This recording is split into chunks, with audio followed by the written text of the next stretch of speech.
Hey there folks, my name is Brock Chart and we're back at you with another tutorial. This one is called Knockout and it's from our first rock book, Five Finger Rock book one. And so a little background about this one. It's a very like hard hitting, just kind of in your face rock tune and kind of inspired by like the White Stripes or the Black Keys. And Yeah, I just love the simplicity in both of those bands. Both of those bands really are two musician bands. Both the Black Keys and the White Stripes really just have like a drummer and a guitarist. Oh, and gosh, I saw the Black Keys live in Kansas City a number of years ago, and they did probably the majority of their concert just the duo, just the drummer, and then the guitarist, who's also the singer. Very similar to like Jack White is the front man and the guitarist and the singer for the White Stripes, and then Meg White is the drummer. So just outstanding musicians, really, really cool, in your face, kind of getting back to the roots of rock and roll. And that's kind of what this tune's all about. Just kind of heavy, confident, in your face rock and roll. So let's go ahead and get started. So one thing that's kind of tricky about this tune is the bass line. And so it's kind of descending, and it does have some chromaticism in there. And so that can be a little tricky with fingering. And so let's talk about that first. So we're going to be a 2 in the left hand on this low E here. And we're always going to be 1, 2, 3, 4, 1, 2, 3, 4, 1. So kind of this like beat 4 pickup into the next bar. So we're going to start with that 2 again, and we're just going to kind of go down with our fingers, honestly. 2, 2, 3, 3, 4, 4, 5, and then we're going back up. So we should have 5 on C, 4, and then 3 on E, and then we have 2 beats of rest, and that's where I like to swap back to our original 2 on E position. So here it is in real time, so you can see my left hand and practice along. So we'll go 2, 5, 4, 3, switch, 2, 3. Oh, and then it's just like the exact same thing here. So as for this right hand, I am going to be into the key bed a little bit because I have a pinky on this B flat here. So it's kind of like a bluesy guitar lick. We've got this 1 and 2 and 3, 4, 1 and 2 and 3, 4, 1 and 2 and 3, 4. So watch out for all of those are on the ands of 1. All of them are on the end of 1. So wait for the left hand to play first. Left, right, right, right, right. Left, right, right, right, right, right. 1 and 2 and 3, 4, 1.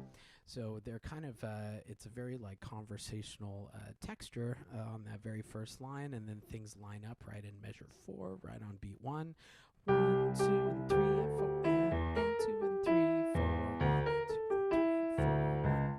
So yeah, that's kind of what's happening at the beginning. Watch out in that third measure for the right hand. We are stretching a little bit to a 2 on E. And remember, whenever we have a pinky or a thumb or anything on a black key, I like to go into the key bed a little bit more. It makes it just a little more comfortable for my hand. I don't have to twist my wrist or my elbow. Oh, and in measure 3, we're going 5, 4, 3, and I'm stretching this 2 on E, and then I'm going to bring the rest of my hand down almost like a caterpillar. So I stretch, and then I bring the rest of the hand with me. So this kind of like stretch, bring the rest of the hand, kind of like a caterpillar moves.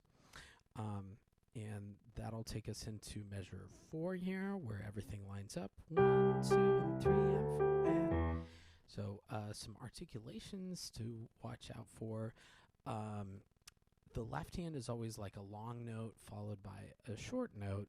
But we have quite a few of those carrots on top of them in the left hand. And those, if you remember from some of the last videos in the rock book, those are marcato markings. Jazzers might call them house tops.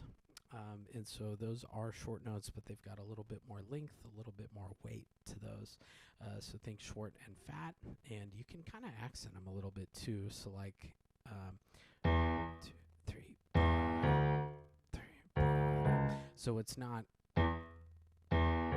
it's too short. It's too short. And so we want a little bit more length, a little bit more weight on that note. Good. Let's see. Oh, yeah. The next part of the texture is going to be right here in measure 9. And so instead of this kind of conversational type of texture, both hands are playing at the same time here.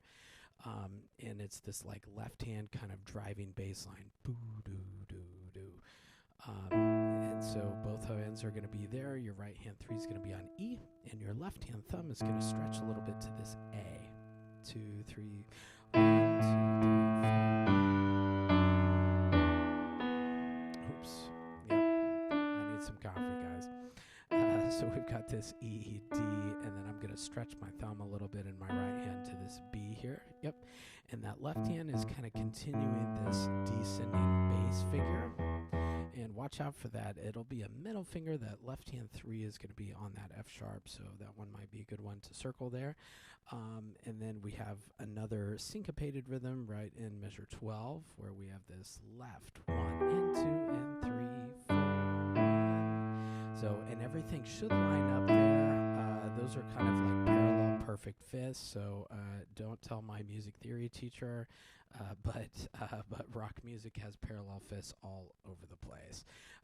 That's kind of where that fifth sound is where we get power chords from in rock and roll. And a lot of times power chords are like root, the fifth, and then the octave again. So, and that's exactly what's happening here. We've got kind of hands playing together, but kind of doing their own thing, and then they line up for those big power chords. So be careful in measure 15. We're going to end up with a 4 on that E when we go down, and I'm going to quickly go 4, 5. So it's the exact same note, E, E, but I'm just switching over 4, 5. And I have a pedal here to give us some more sound and to give us some room in order to jump, because right at the top of the page, our right hand is going to be up an octave, and so it's almost the exact same thing that we saw at the beginning. But yeah, right hand's just up an octave, left hand stays exactly where it is. Everything's kind of the same until measure 24. So this is probably my favorite part of the tune. One of them anyways. So let's practice the left hand rhythm, because it's a little bit different and it's a little syncopated. And so this will be 1, 2, and 3, and 1, 2, and 3, and 1, 2, and 3, and 4, and. So we do have some syncopation there, and that's a great spot just to like practice some drumming in particular. And I was, counting out loud and clapping there. I would encourage that. Or, you can drum on your lap or your music stand or, wherever. And you could do just left hand with me. Let's practice that slowly. So we're looking for beat 1, and then we're looking for the and of 3. And so it's like short, 3, long, short, 2, 3, long, short, 2, 3, 2. Okay, and so let's try that, but instead of focusing on articulations, I'm going to count with you. Let's try it a little bit slower. Ready? 1 and 2 and 3 and 4 and 1 and 2 and 3 and 4 and 1 and 2 and 3 and 4 and. Now that very last measure right there in 26, we do have to jump up a little bit in the left hand, but we've got the pedal to help us out there. So instead of the and of 3, we are playing beat 3 right on beat 3 and then doing the and of 4. So kind of switcheroo there. And something else I would really encourage, I always encourage drumming. And, especially on really rhythmic stuff like this, you can play right hand and you can drum left hand. So let's try that right in measure 24. 3, 4. 1, 2, and 3, and 4. 1, 2, and 3, and 4. 1, 2, and 3, and 4. And So, yeah, and you can do the opposite if you'd like to, where you play left hand and you drum right hand. But I love the drumming. I think it's, it's great taking the notes out of the equation where you're just focusing on rhythm, good time, and hand coordination. So I know it seems silly, but I swear it works. There's just something about it. Good. I think that'll wrap it up for Knockout. But thank you so much for joining us today. And I hope you like the tune and hope that you found this video helpful learning it. Thank you so much again. I'll see you next time.